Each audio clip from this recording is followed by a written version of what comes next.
Choose any ATM of your convenience and stand a chance to win gold sovereigns. LankaPay.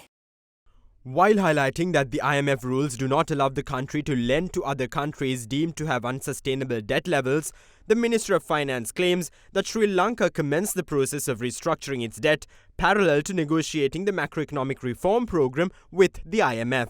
Issuing a statement, the Minister of Finance added that Sri Lanka has committed to ensuring that all agreements that Sri Lanka enters into with various creditors will enable public debt sustainability to be restored as assessed by the IMF. The Minister of Finance noted that Sri Lanka's debt sustainability is assessed in the context of the IMF's market access sovereign risk and debt sustainability framework, which is applied to all middle-income economies undergoing debt restructuring. According to the IMF, the mechanical signals for the medium-term and long-term debt sustainability indicate high risk for Sri Lanka due to vulnerabilities to shocks and structural issues such as an aging population and climate risks.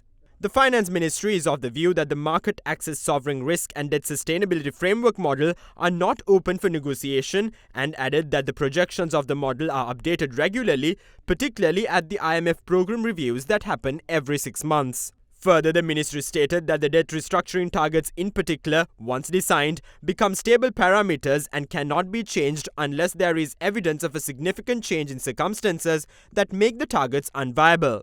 Whilst the market access sovereign risk and debt sustainability framework model has little flexibility, the Minister of Finance noted that the technical elements of the DSA have been abundantly discussed and negotiated between the Sri Lankan authorities, Sri Lanka's appointed debt advisors, and the IMF during the program design. It includes aspects including the exact perimeter of public debt, the refinancing assumptions, and the cost of recapitalizing the banking sector. From the outset of Sri Lanka's debt restructuring process in June 2022, Sri Lanka prepared its own DSA modelling to inform its negotiating strategy. The Finance Ministry added that this was done with the assistance of the country's debt advisors and is regularly reconciled with the IMF staff team based on IMF program reviews and other updates. The ministry stated that Sri Lanka uses its own DSM modelling to design offers made to various creditors and to assess the proposals received from creditors to ensure that terms being discussed are compatible with the IMF DSA constraints.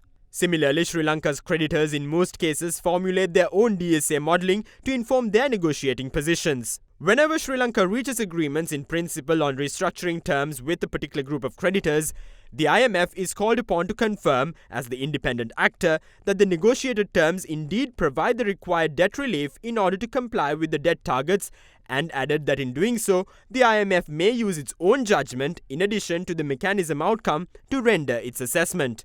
The ministry noted that any country can of course stand its ground and refuse to move forward based on the IMF's DSA if it disagrees with the outcomes of the model and the IMF's assessment. It stated that the IMF would simply not be able to proceed with the financing program given its inability to lend to countries with debt deemed unsustainable, and added that such a standoff would only serve to delay an agreement on the financing program for several months, if not years. වැටුපෙන් ඔබට ගිය සතුටක් උන්ට නිර්මාණය කළ දීමෙන් පමණයි සතුට නිවසක් කරන්නට පුළුවන්. දිලිත් වෙනස් මනුස්සයෙක්.